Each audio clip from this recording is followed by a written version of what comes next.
유튜브로 조국이 여배우를 후원해줬다는 루머를 퍼뜨렸던 김용호 전 기자. 결국 그는 법적 대응을 받게 되었다. 그리고 최근 해당 여배우라고 지목받은 김상용 또한 가만히 있을 수 없다는 입장을 밝혔다. 김용호 전 기자는 명확한 증거도 없는 채 해당 루머를 만들어냈고 이를 본 시청자들은 큰 충격에 빠졌다. 조국과 여배우 관련 이야기를 하셨던 것 같아요. 아무래도 연예부장이니까 실제를 하시는 중에 이런저런 일을 알게 되셨고 그것을 또 신중하게 생각하시고 소신껏 발언하신 것 같은데 저는 이것 때문에 조국 후보가 바로 김 부장님을 고소하겠다고 할 줄은 정말 몰랐어요. 그런데 가로세로 연구소 실시간 방송을 듣다가 김용호 부장님 이야기를 듣게 돼서 10시에 실시간 방송을 한다 하길래 채널을 김용호 연예부장님 방송으로 돌렸습니다. 오늘 탄천을 파워워킹으로 갖고 있었거든요. 이 어플 뒤에 대고 계속 유튜브를 보면서 운동을 하면 시간이 잘 가서 운동이 힘들지 않거든요. 그런데 김용호 연예부장님의 실시간 방송을 듣고 정말 용기를 한번 드리고 응원을 드리고 싶어서 한 마리 걷으려고 이렇게 밤에 마이크를 잡았습니다. 사실 요즘 나라를 좌우로 나누면 안 되지만 지금 이 시대에는 그 어느 때보다도 좌파 우파 이런 걸로 우리나라는 갈려져 있어요. 예전에는 이만큼은 아니었던 것 같은데 그런데 우리가 좌파에서 배워야 할 것이 너무도 많은 것 같아요. 지금은 그야말로 좌파가운 나라를 다 잡고 있는데 그들은 감성에 강하다 그럴까 감성적으로 호소를 하니까 사람들이 자는 들리는 거예요. 그래서 좌파들은 강우병 때도 여러 연예인들이 나서 감성에 호소하고 미국산 소고기를 먹느니 사카린을 먹겠다. 막 이런 지독한 말도 했었잖아요. 그래서 저 미국산 소고기 위험한가 먹으면 안 되나 그런데 우리 신화는 미국에 사는데 미국에서 소고기 매일매일 먹는데 뭐라고 좀 의심을 좀 하긴 했었어요.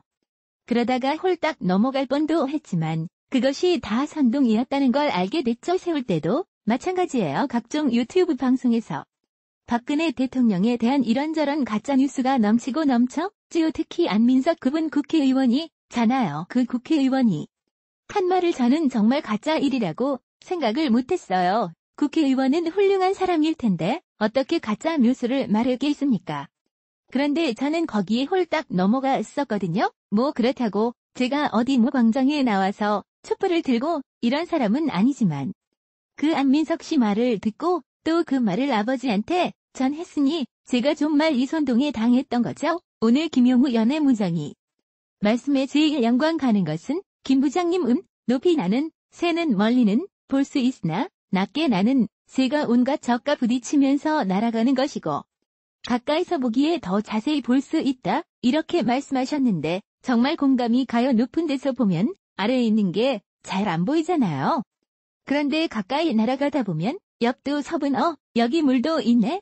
여기 뭐 좀 통도 있는 내용이 다 보이잖아요. 그러니까 이렇게 어렵게 직접 현장을 뛰면서 취재하시고 살아있는 권력이라 함부로 말을 못하고 고심 끝에 하신 말인데 바로 고소 들어간다고 하고 과거에 조국 교수가 했던 말과는 정말 배치가 되네요. 꼭 김용욱 의장님 이번 청문회 잘 준비하셔서 몸 다치지 마세요. 사실 조국 후가 장관이 된다는 건 정말 대한민국의 사법이 지금 조국이 했던 방법대로 다 해도 처벌할 수 없는 사회가 된다는 것이잖아요. 법무장관도 했는데 일반인야 편법 좀 하면 어때 불법 좀 하면 어때 이런 사회가 되는 거죠. 운동학원 이사로 있었던 시절 무효였어야 할 채권 소송에 조국 측은 무대응으로 재판에 졌지요. 그래서 의장이 오니 거의 확실시되고 있는 동생 부부가 지금 100억 원 이상의 돈을 가져갈 수 있게 만들어줬잖아. 이것만 해도 낙마감인데 민정수석이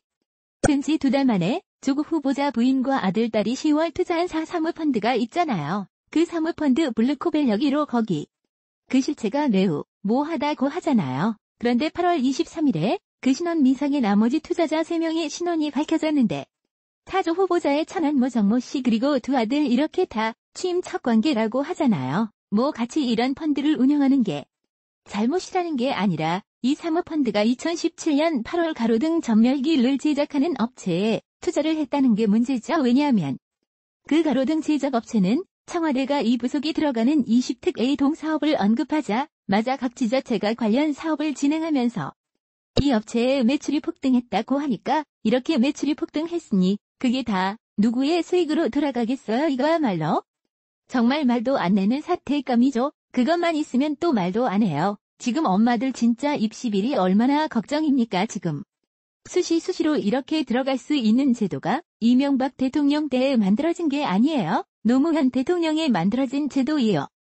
그러니까 조국 달조민이 한용에 곧 들어갈 때 그런 수시 입시 제도는 노무현 대통령이 만들어 놓은 제도 고 이명박 대통령이 그때 그냥 이어서 했던 거예요. 교육제도는 100년 되겠는데 어떻게 모르게 금방 바꿀 수 있겠어요. 그래서 노무현 대통령이 만들어 놓은 제도 하에서 옴과 편법을 다 써서 그렇게 고려대학교에 들어간 거죠. 모본인들은 모평 법이 아니라고 할 수 있으나 지금 그러는 것으로 보면 정말 편법이잖아요. 조민은 고등학교 대학교의 전원은 모두 특별한 시험도 없이 어떻게 그렇게 운이 좋은지 시험도 안 치고 그렇게도 잘 들어갔네요. 특히 2010년 고려대학교 환경생태 공학부 입학할 때는 2009년 단국대학교 의학 논문 제1저자가 돼서 논문 게재가 됐기 때문에 그 경력 등 그리고 공주대에서 제3저자 화려한 스펙이 많다보며 그러한 스펙을 통하여 수시 학생부 종합 전형으로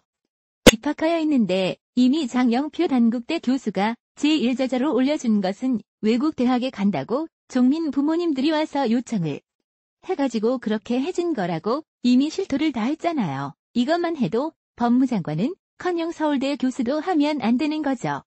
그러니까 전국의 대학에서 지금 촛불 시위를 하려고 하잖아요. 젊은이들이 얼마나 분노를 하겠습니까? 고려대에서도 촛불 시위를 했고 서울 내에서도 촛불 시위를 했고 서울대에서는 총학생의 주제로 다시 한다고 하죠. 그리고 부산대에서도 할 것 같고 아마 전국의 대학생들이 이러면 다 일어날 거예요. 조국 후보님, 이 버티면 버틸수록 정말 민주당 지지율은 더 떨어질 겁니다. 남의 눈에 티끌은 그렇게도 잘 보이면서 자신의 대들보는 그렇게 안 보이는지요? 아직 뇌물이며 뭐며.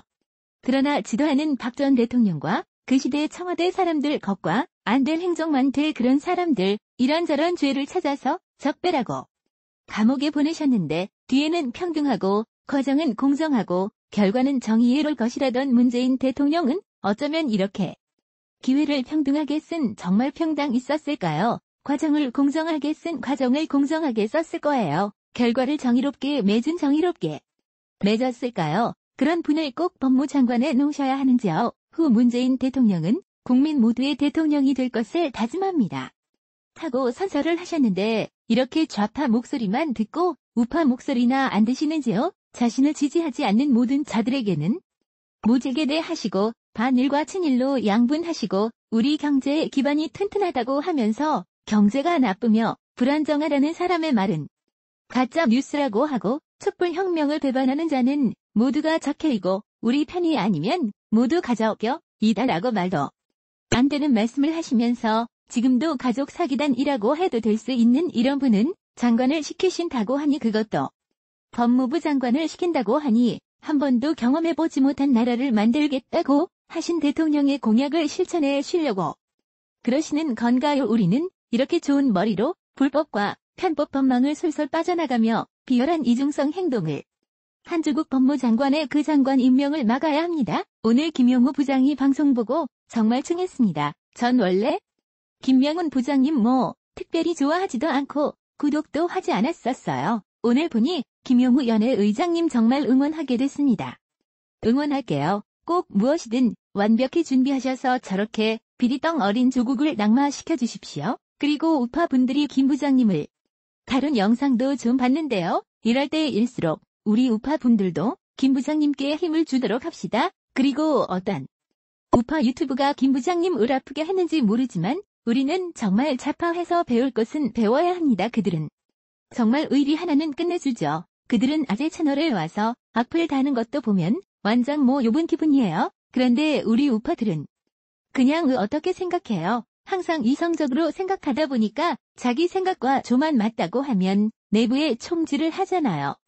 그러시면 안 돼요. 지금 뭉칠 때입니다. 아직은 천문의 전이고 모든 의혹은 닥해 와야 된다고 생각해요. 김재동, 안민석, 김어준 이런 분들 좌파에서 총재 화나요. 가짜는 소리 크게 많이 퍼뜨려도 절대 총진하지 않죠. 오히려 그 가짜 뉴스를 이용해서 선동 정치에 이용하고 그분들을 감싸주잖아요. 좌파끼리는 싸우는 걸 못 봤어요. 제가 그래서 리석 TV에서도 이 말 참 공감했었는데 오늘 김영호 부장님 말에 또 공감을 합니다. 좌파가 하는 욕은 안 아픈데 우파가 하는 질책은 아프다고 하십니다. 맞아요. 우리 서로 내부 총질하면 안 되잖아요. 모르는 사람이 내 욕을 하면 다를 몰라서 그러겠거니 라고 하지만 나를 잘 아는 친구가 내 욕을 하면 아주 속상하잖아요. 그것도 같은 이치인 것 같아요. 지금 조 후보가 법무부 장관이 되느냐 마느냐라는 중요한 기로에 있습니다. 여기에 따라 대한민국의 미래가 좋게 바뀌느냐 나쁘게 바뀌느냐가 알려져 있습니다. 우리 모두 우파끼리 서로 아껴주고 용기를 줍시다. 김용호 부장님 힘내세요. 김용호 부장님 힘내세요. 불안은 영혼을 잠식한다고 하셨지요. 절대 불안해하지 마세요. 수많은 분들이 김용욱 장님을 응원하고 계십니다. 저도 원하고요. 1. 아직 조그만 정의는 남아있을 거예요. 2. 작게 남아있는 정의가 청문회에서 다시 활활 타오를 수 있도록 정말 우리는 김용욱 부장님 응원해드리고요. 그리고 그것을 기회로 우리나라는 불끈 일어나 다시 한번 대한민국을 환하게 밝힐 것입니다. 모든 우파분들의 뭐하는 잘때 싸우지 마시고요. 우리 밖에 있는 겉과 속이 다른 진짜 적패드가 싸웁시다. 밤늦은 시간에 들어주셔서 정말 감사합니다.